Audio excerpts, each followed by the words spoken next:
Hi, I'm Nikki Perry, Vice President of Sales for Zenput, and we're so excited to have you guys join us today for what I think is a really relevant topic around how we focus on remaining agile during these changing times in restaurant operations. I'm really excited to introduce a good friend of mine, Dr. Hal King, who is the Managing Director of Active Food Safety, a food safety management system and advisory and deployment business, and comes to us with, I think, over 11 years of experience helping organizations think through their food safety and infectious diseases policies and prevention systems. He's worked with companies like Chick-fil-A, the U.S. Army, and CDC. Hal, thanks for joining us. Happy to be here, Nikki. Good to see you again. So, Hal, at this point, most restaurants have closed, reopened, in some cases closed again, and are reopening again. So, I'm curious, what have you seen be the biggest impact to the procedures that they're running, how they're managing this constant fluctuation in regulations, and the impact that you're talking to your clients about right now? Thank you, Nikki. I think some of the biggest challenges are the changing specifications that the restaurant operators are trying to apply to the change in the business. I think we all know early on it had to pivot from a way of dining and in-house dining and dining room service to almost all pickup or delivery. That doesn't change much in the paradigm for the actual food prep necessarily, except it changes the mobile way you're kind of getting the food back out there. But I think that's been a changing environment, and then trying to get that reopened again to have in-house dining. A lot of restaurants do about 60% of their sales as in-restaurant dining. So that's been a significant hit on sales and profit, while they're also trying to schedule the employees that oftentimes are working double shifts just to keep up with the demand to kind of try to replace some of those sales. So it's been a real big challenge of trying to keep up with all those standards and specifications and then apply them on a daily basis while the restaurant operators and the restaurant employees are working, and follow all the guidelines, right? Making sure that people aren't working sick. If customers are coming into the restaurant and dining inside, they feel safe. It's just a lot of stuff on their plate these days that they're challenged with. And it's I love the fact that you're doing this summit where we can start to talk about these issues and how others are trying to apply them and fix them. Yeah, absolutely. It's unfortunate, but very well timed. Absolutely. So you just talked about a lot of changes. Is there one area over another that you feel like brands are maybe least equipped right now to address and need to be putting a lot of focus around? Yeah, I think like I discussed prior, that with trying to screen employees really for the first time since March. In the history of the restaurant industry, you have to screen employees for signs and symptoms of a respiratory disease. Now, they should always have been screening employees for signs and symptoms of foodborne illnesses like norovirus causes vomiting and diarrhea, things like that. So screening employees to make sure they're not working sick with those symptoms that could then lead to an outbreak of foodborne disease. But now the restaurants are required to actually screen employee wellness for respiratory diseases. That would be like going back in time a year ago and being required to ensure employees don't work with the flu, right? It's very, very difficult to do. It's based on many times what the employee tells us, doesn't rely completely on the signs we can see. Certainly if an employee's got a runny nose and is coughing and looks like they might have a respiratory disease, it's easier to kind of spot that and exclude. But now on top of all this need, we've got norovirus season coming. Norovirus season hits about late September and goes to January, February. That's where we see the largest number of norovirus cases in the United States, in food service especially. And so on top of this, we've got norovirus season coming, where we really have to be diligent of screening the employees for wellness and putting all the high-touch surf disinfection systems we've talked about with COVID-19 for several months now. The same has to be done for norovirus. And then the big whammy is coming now is flu season. We've heard a lot about people being prepared for COVID-19 signs and symptoms. Stomach flu season with norovirus is coming now, and now flu season is coming about the same time. I think the good news is that a lot of the signs and symptoms of flu are similar to the signs and symptoms of COVID-19. I believe the CDC guys actually shows just one or two signs and symptoms that are different, and that's the loss of taste and smell with a person that has COVID-19 versus the flu. They can certainly go follow up and make sure they stay excluded from work until they get confirmation of whether they do or do not have one of the other diseases. And thankfully, testing's coming forward and helping us with that more too. Yeah, Hal, you bring up a really good point about how the flood may actually be just starting with some of these other diseases that are very normal and have an impact to our operations. And I want to pick up here in a little bit, but I want to go back to something you talked about and just push on it a little bit more. And that's around how these brands and operators are having to rethink the way that they're managing things like sick logs. And really what we've seen across our customers here at Zenput is a heightened need to actually properly document these things.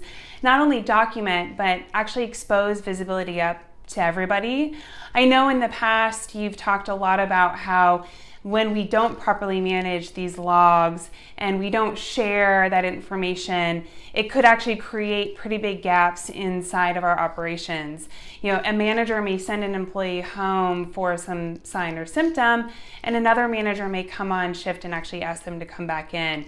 So can you share a little bit more about why there is this heightened focus for documentation when it comes to how we're trying to prevent these infectious diseases? Yes, Nikki, that's a really good question and a comment as well. So you're absolutely right. A big pressure on this industry right now is staffing employees that are well and can work, aren't going to contaminate or actually cause illness in another employee, right, or a customer for that matter, which would be obviously equal to even affecting an employee. But just having the processes in place to ensure that doesn't happen is going to be based on excluding the employee at the time they report or you can see signs of illness. And that's pretty critical because we know how easy it is to transmit both norovirus but also COVID-19 and flu in closed environments like in kitchens and in dining rooms. And so one of the most important parts of that documentation you mentioned is that once an employee is excluded, that person, that manager actually captures their name and basically writes down why they were excluded from work. That's important for legal liability as well. And then make sure that they have a process in place to avoid that employee being put back on the schedule. I see it very common in the industry that are still focused on, I guess a lot of companies still using paper checklist or paper scheduling, where one manager can come in and pick up a clipboard and see the schedule and they're crossing out names, things like that. But if that employee isn't tracked who was excluded on a sick log, I like to use a sick log because it's a separate piece of paper or document that basically says this employee, Hal King, was excluded on Monday. He had these signs and symptoms. He can return to work in 14 days, right? And before he's allowed to return to work, we need this information. Documentation is really critical to make sure that one step, you've gone through all the trouble to screen the employees, you've gone through all the trouble to exclude certain employees that should not be at work, but then they come right back to work. So the control is lost just simply because of the lack of documentation for the sick log and then making sure that person cannot be put back on the work schedule until the time they're allowed to come back to work. With that kind of, okay, they can be here. And again, remember in the future, if someone comes and says, I think I got COVID-19 working in this restaurant, or I think I got COVID-19 or even norovirus eating in this restaurant, having that documentation to show that you had the processes in place to properly follow the screening, the exclusion, and the return to work, especially now with COVID-19 and respiratory diseases, is really critical. You started talking about the important steps on how you think about actually designing the process. So whether it's a sick log, a sanitation procedure or safe handling for food items, I think where the magic really starts is at the point of designing the right steps. And I know you do a lot of this with your clients today. So can you share a little bit more about the things that our audience should be considering as they're figuring out how to embrace this new world, and really where they should begin in that? Yes, certainly. I'm a strong advocate for identifying all the hazards in a business, just like you might do for any business, right? If you have hazards, if you're in the technology business, what are your hazards? Cybersecurity issues, employees giving out passwords. I like to think about the food service and food manufacturing industry the same way. It's a business and it's got hazards. And if you kind of neglect to identify the hazards and then identify what will control the hazards and then who should be controlling the hazards, you're going to basically just be reactive to everything that comes and hits you. Now, certainly all of us were reactive to what just hit us in January and February, right? In the United States was a reaction to this very dangerous pandemic that we have no knowledge about, even how it spreads. Even today, we still don't know a lot about how it spreads asymptomatically based on different ages and susceptibilities. So, but I like to go back to that square one, hazard analysis. The FDA clearly states that food service industry should be doing HACCP-based programs on the design of hazard controls, right? And so we call this process HACCP, FDA termed that first, where you basically take the menu and then all the things you do in processing and preparing food, where you receive the food from, how long you store it, all those things that we do in food service. We make sure that those hazards are identified from every one of those processes, from receiving, storing the food, preparing the food, all those processes, all the way to service. And once you have that kind of roadmap of the processes that you're doing and the hazards that are found in each of those processes, then you make sure the controls are there. Now, you can include COVID-19 as one of the controls, right? That's a hazard, and you put the controls in place for COVID-19. They would be very similar to the controls you would have for an employee with norovirus working sick, right? And so once you know what those hazards are, you've got the controls in place, you need a process to ensure it's happening. That's really where a lot of food service enterprises and independents kind of fall down, as they try to use checklists to check certain things like temperatures, because they might have been told by health department you're not checking temperatures or you're not keeping the food at the right temperature. But that's not really management of all the risk in that restaurant. Process HACCP program using a food safety management system actually allows the restaurant to first put up the system in place to monitor that the controls are in place. So one example would be in the morning or at each shift, I'm checking the employees by asking those questions. Have you had any of these signs and symptoms, right? I won't go through all that, but just making sure that you're asking those, so again, it sounds like a lot, but if you start with that roadmap of identifying the hazards, using process HACCP against your menu and all the ways you prepare food to monitor and measure the controls are in place for that hazard. And then, like we said before, Nikki, that documentation process and best using technology, I like to call it, and others call it digital HACCP. It just makes sure that you've got a day-to-day, shift-by-shift process of measuring those, confirming they're there. And technology can help us also ensure that when the control is not, it can even alert another manager, it can alert an owner, basically saying this food didn't cook, or Hal's still working, he didn't want to go home. That we can actually take an action on that, and then continue to make sure that corrective action is made to actually put that control back in place. But again, that's just really critical right now, especially when we're trying to recover sales in restaurant dining, the new change in the way people want to get the food, and then on top of that, delivery of the food, right? So it's very important to make sure that that's all in place.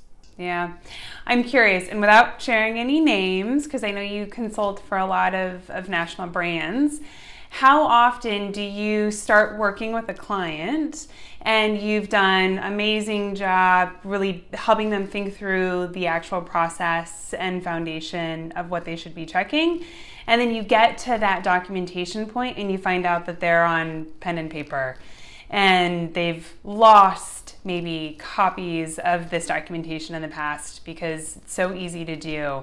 How often do you come across this, and can you share any warning signs or stories with our audience here about, how that potentially can be pretty harmful to the brand itself and the integrity of that process? Yeah, I think most small chains are going to start off with what they can control cost in, to ensure that they've got written standards, SOPs, and I like to call EOPs, emergency operating procedures, are just as critical. You can't ignore the fact that accidents will happen. Someone might vomit in the bathroom or the kitchen of the restaurant. You know that that's not good, because it can actually lead to spread of norovirus or other infectious diseases that could contaminate food and cause cross-contamination of the food. And so I see a lot of clients start off with paper, when I first talked to clients, and some large ones with 20,000 restaurants, and then some new ones that are small that have 10 to 100 or sometimes 300 restaurants that are becoming enterprises, for the brand, mainly franchisors. They realize really quick that they need to use technology to actually really ensure that all the facilities that are the locations of their brands are using the right, most current standard operating procedure, or the EOPs, right? Especially now with this changing all the time, just in the matter of January to June, we still had changes to how to properly screen an employee. I remember in February, March, there was no mention of screening for lost taste and smell for people that might have COVID-19 that are working sick. But now we have that, right? And just more recently, the CDC even changed the guidance on when you can allow an employee to come back. So see, that standard operating procedure has been changing for over every month. And that happens in food too. Don't neglect that food's going to happen that way too. You can imagine that with all the changes in restaurant dining and sales going down there, restaurant businesses were pivoting to create new menu items, or menu items that actually could be more mobile, right? That would actually be better at delivery or those type of things and pickup. So all that was changing. So menus were changing. I've seen a lot of LTOs, limited time offers. And that whole changing environment, you've got to constantly have a means to ensure that the ingredients you're using in a menu item is still safe, right? The source of ingredient, the processes for preparing that food hasn't changed, and ensuring that all those SOPs are there. And then, like I said before, monitoring to make sure that after the hazards have been found for those types of products, that they're actually still in place. I like to give an example, and I just finished a book called Food Safety Management Systems that describes this better than I can speak it. Let's say you got an ingredient of raw flour, and or raw cookie dough, right? Let's start there. And you're using raw cookie dough to bring into the kitchen of your restaurants, and you're cooking cookies. So you're thinking, well, it's fine. I'm cooking it at 350 degrees. The raw cookie dough is fine. But then the menu development team says, we really need to add another product to the line. We're going to make a raw cookie dough milkshake. And that seems simple. You already have the product in the supply chain, right? It's already going to the restaurants. The SKU's already there. But we're just going to make a milkshake that's a ready-to-eat product with this raw cookie dough. But if the raw cookie dough wasn't manufactured with heat-treated flour that was actually made, and it would be different, you wouldn't be able to cook that and make a cookie, right? If you used heat-treated flour, it should not be used in a ready-to-eat milkshake, because we all know the dangers of raw cookie dough, right? But you can make raw cookie dough safe if you're just going to use it in a milkshake and not bake that raw cookie dough product ingredients there. You basically would make sure it's got heat-treated flour. We know the hazard could be E. coli, salmonella, and raw cookie dough from eggs and dairy, right? The control can actually be applied at the supplier's facility, where they're heat treating or buying and using heat treated flour, and making sure that they're using pasteurized eggs, right? So that's going to really truly be a ready-to-eat food.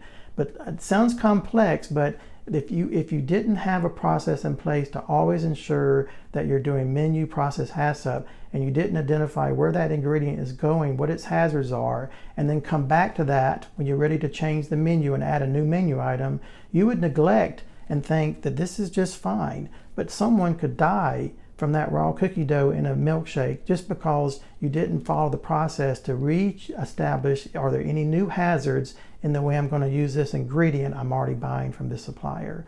So it's really critical to kind of back up and start on that process. And that's a lot of our clients at Active Food Safety with our partnership now are coming to us, some starting new restaurant brands, which is exciting. Some have been around for a long time, and some are actually having new people come into the brand that weren't there before, and they're trying to reestablish and kind of reset the program based on that, based on menu-specific process HACCP, so that they can ensure that the supply chain management is firm, the restaurant execution of the SOPs and EOPs are firm, and then they can then focus on growing sales and increasing profit, which is what the business should be doing. So Hal, what you've just been talking about really gets to the core of why we're here today, and that's around how to remain agile during all of these constant changes. And you talked a little bit earlier about, this idea that, hey, a coming wave of additional considerations is coming, whether it's flu or norovirus season, that's going to only stack on top of coronavirus and the ongoing changes and guidelines that we are getting on how best to deal with coronavirus. So in your opinion, how important is having a technology platform to help communicate these procedures and then drive compliance against actually executing them inside of the restaurant themselves? How important is that? Is this a nice to have, or at this point in our, in the state of the world today, is this no longer a nice to have and a must have in order to maintain compliance and a safe environment for your employees and your customers? It's a has to have. It's a has to have in our life, right? We really have to have technology when we're working in a complex environment, just for ourselves, right? I think makes us much more efficient. But think about this.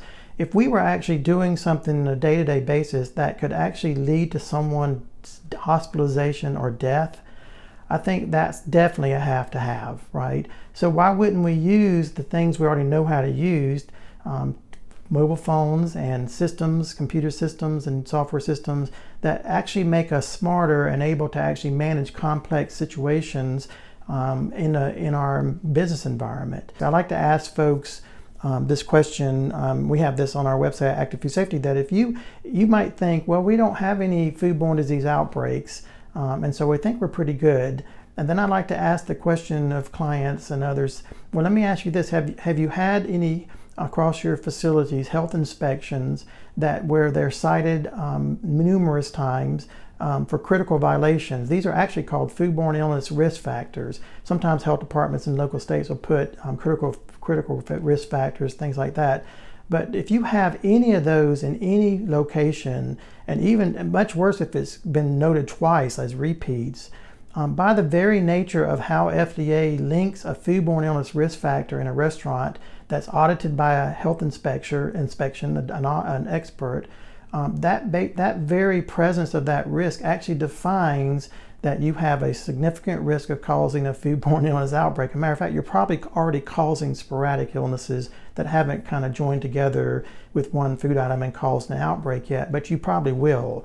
And so when you think about agile and being agile, you have to have technology to be able to be agile, to actually ensure that you're controlling all those types of hazards and risks in that environment. And then making sure that you have a process that will always ensure that everything that's used in the restaurant on a day-to-day basis is the most current. So we just need to have technology in place to be able to help us communicate even those things that are emergencies to large number of locations that allow us to communicate, here's what we're finding, don't serve these products. That's a control of the hazard, not serving the product, right? It ensures that it's taken off the shelf, taken out of the food thrown away that has the recalled product in it, and then that's segregated or pushed away so it can't be served by accident at the next shift. So many brands today are going the route of franchising versus being wholly owned and operated through the brand itself.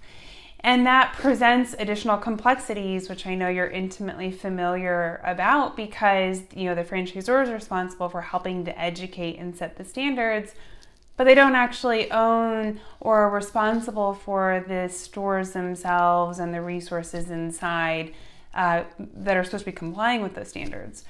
So I'm curious, with the heightened scrutiny around compliance with these really important and critical protocols, and I think consumer tolerance being very thin right now.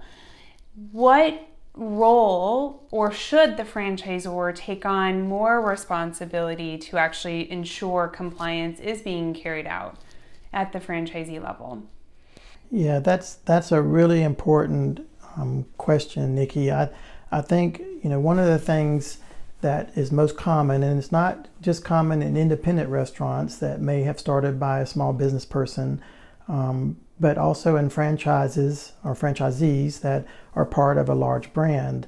And it might be someone that just owns 2 or 3 different types of franchisees. Some can own different types of concepts. Like, some franchisees might have 4 or 5 different restaurant concept brands underneath their ownership that they're managing.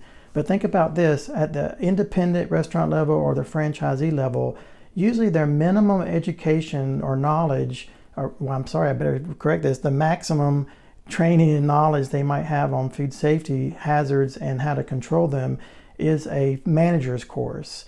Now, the manager's courses that give a person that's running a restaurant or the person in charge of a restaurant are called Certified Food Protection Managers. The CDC and the FDA said that that training is actually very, very important, and it's mandatory in the FDA Food Code, and most states make it mandatory before you can operate a restaurant.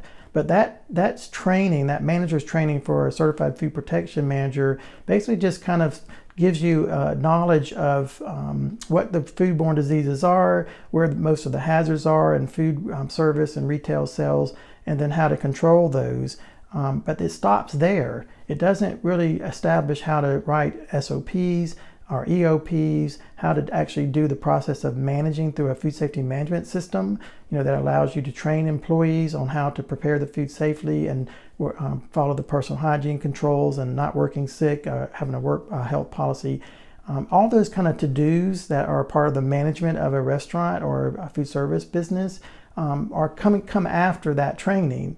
And oftentimes that training is only required at the state level or a county level for an independent or a franchisee every 3 to 5 years. So it's not even getting updated, that training of that independent or franchisee owner, that as fast as the FDA Food Code gets updated. It gets updated at least 2 to 3 years based on Conference for Food Protection changes. So it's really a gap between the franchisee knowledge of the food safety controls and necessary means to monitor them and a franchisor. So a franchisor can kind of take that position that even though making sure the restaurants are following all the guidelines that the corporation or the franchisor has in place, including all the food safety controls that it has identified in the menu and how to prepare the menu and where they get the source of food, instead of having extra liability because they're now expecting those franchisees to follow those and actually measuring it themselves and looking at that data,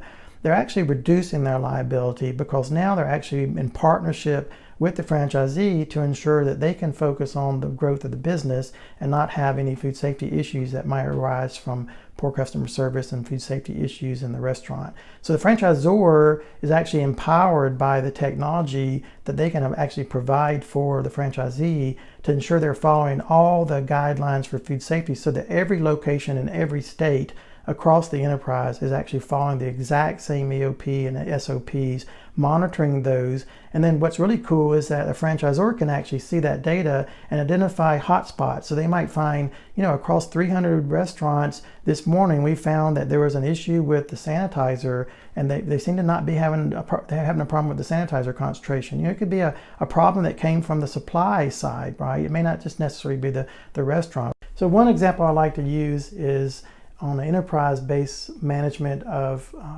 hazards that may not be under control is just, for example, cooking chicken in 1,000 restaurants, and you start to see that 50 restaurants in a region aren't cooking the chicken properly. That's probably not a coincidence. Those are probably supply chain related issues, not the cook platform. So it might be that the supplier is sending chicken that's too thick, that it won't thaw properly, and then they're consistently not being able to cook the chicken under the cook platform for 3 minutes, right? So that would not be seen if you were just using paper checklists, or people reporting after the end of the month, we couldn't cook chicken for about 4 days. That actually can be seen in real time at the franchisor level through data analytics and dashboard systems that could immediately report and notify to someone like me, if I was sitting in that enterprise position, that I've got a problem with a supplier sending us product that isn't thawing properly because it's too thick. So I think the technology is really critical at the franchisor level to also help the franchisee achieve their needs to control the hazards as well. Yeah, I couldn't agree more. I think we've seen a really big shift in franchisors wanting to regain a little bit more control over the actual execution against these SOPs as well here at Zenput. I think there's been a lot that's been called into question around what is the role of a franchisor during a pandemic like this. And it reminds me a lot of some of the earlier days around data analytics as it comes to sales data and point of sale data, where before there wasn't any standardization, and it was very difficult for a franchisor to be able to make informed decisions around their product line, their pricing strategy. And over time, that strategy has shifted. We see brands standardize on platforms across their franchisee community all the time. And they do that because that information is so powerful. And we're seeing the same thing inside of the operations strategy. If we're not standardizing on technology or not using technology at all, to your point, Hal, you simply don't get any of those insights. There's a huge gap in understanding from the time that we train. So these managers go through these training programs like what you talked about. We educate and we communicate that there are SOPs that we need to follow. And then we just hope that people are actually following suit and complying and executing. One, even just doing it. Two, let alone the level of execution that we would expect from our brand promise perspective. And that's a really big gap that we see Zenput being able to support and fill for our current customers here and the brands that we're working with today.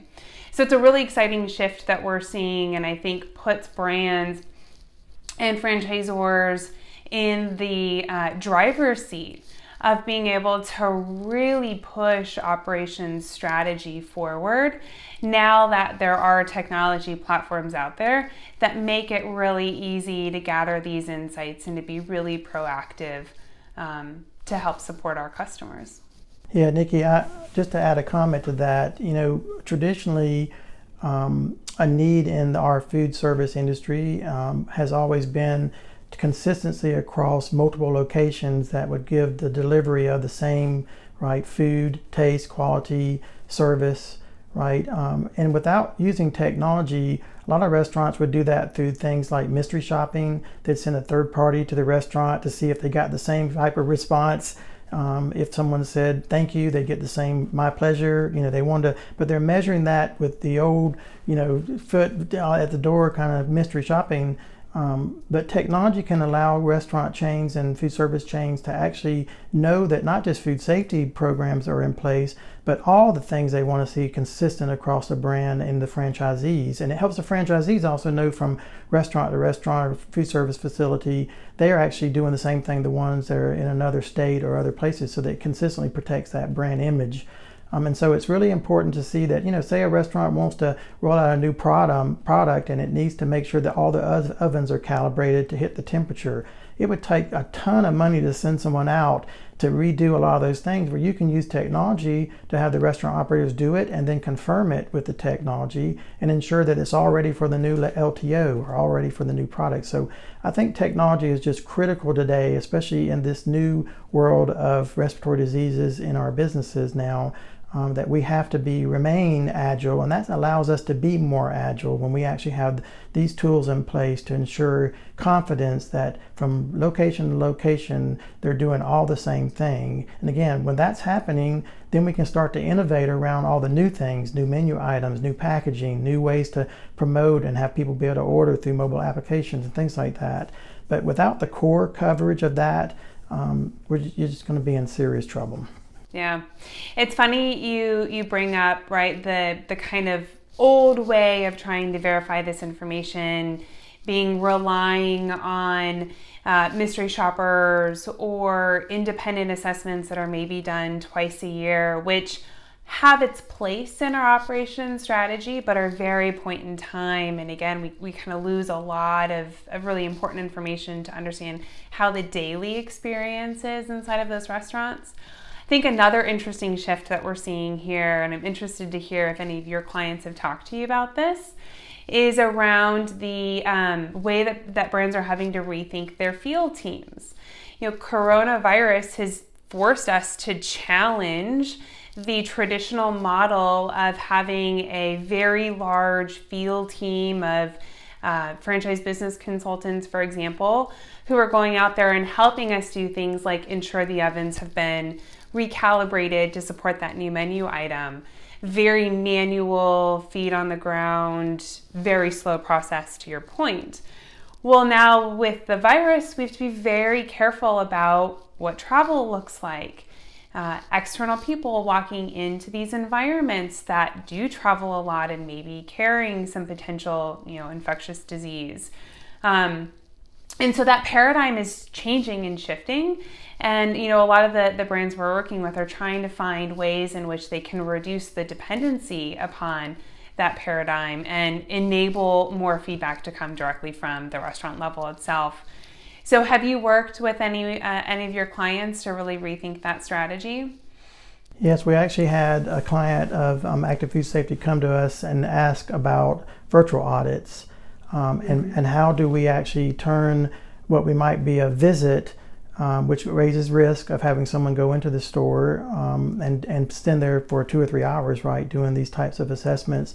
And they can be anything from the quality of food or making sure that the SOP is followed or making sure that we used to call these POP, I think, the point of purchase type displays and all that stuff to make sure there's consistency in how the customer experiences the brand, right? Virtual audits are very, very powerful. As a matter of fact, the FDA and a lot of states are actually applying and using it in food manufacturing plants. And so a lot of our clients are asking, how do we do that? How do we do it to ensure we have the confidence in the information? Well, a picture is worth 1,000 words. So, if you're actually have a process for assessment where, say, the field staff is leading it, so they're sitting at home, but they're directing 30 of their restaurants to do a virtual audit with technology, and they're capturing pretty much the same things, but there's someone there overseeing the process. So it's not just the restaurant manager that might be really busy at the time and doesn't really complete all the assessment properly, which you can design to make sure you know that through the technology, right? But having the field staff and then having the franchisors, the corporate level enterprise be able to see those types of things. You can even have in real time risk mitigation processes or corrections all the way through that chain of from the restaurant general manager to the owner all the way to the corporation and the enterprise. So that's one thing I think is really going to start to change, is that instead of having so many people go through that restaurant, that food service business, we have more of those type of virtual audits or virtual assessments, again, that can actually check many of the same things that are being tracked through a dashboard and data analytics so that people can take action on what they're seeing in real time. Yeah, that coupled with the day-to-day real-time data that might be coming up from the restaurant itself. Right. Yeah, that's great. Mm-hmm. So, Hal, we've been talking a lot about how this pandemic has changed our operations, how we can remain agile as an industry here. What do you think this change is going to drive long-term for us?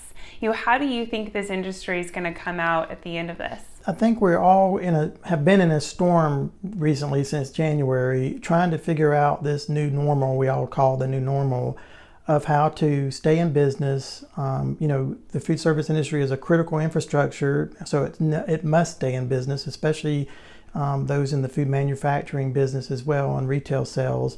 I think we're basically moving from that storm to knowing how to sail the ship, so to speak, right? We've kind of mastered this storm so far under the current conditions, and we've got back to business. I think the good news in that is now we also have a lot of the tools and processes in place to master the storms of foodborne illnesses, like I mentioned, norovirus season coming, other foodborne illnesses that are possible from, say, like onions in our supply chain, or employees working with hepatitis A. There's so many different types of hazards that can enter the food service business.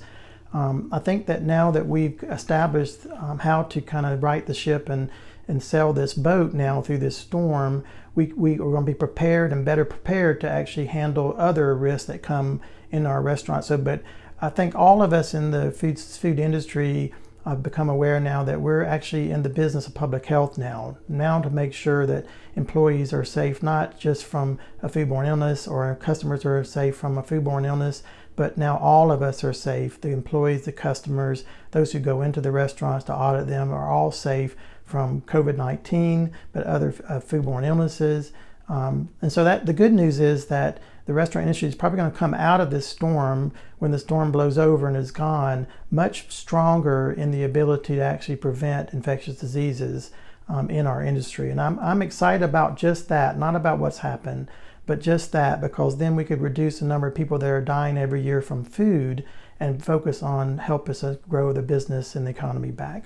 So Hal, I couldn't have said it better. As always, thank you so much for your time today. I have learned so much. I always do every time we chat. I'm sure everyone else who joined us has as well.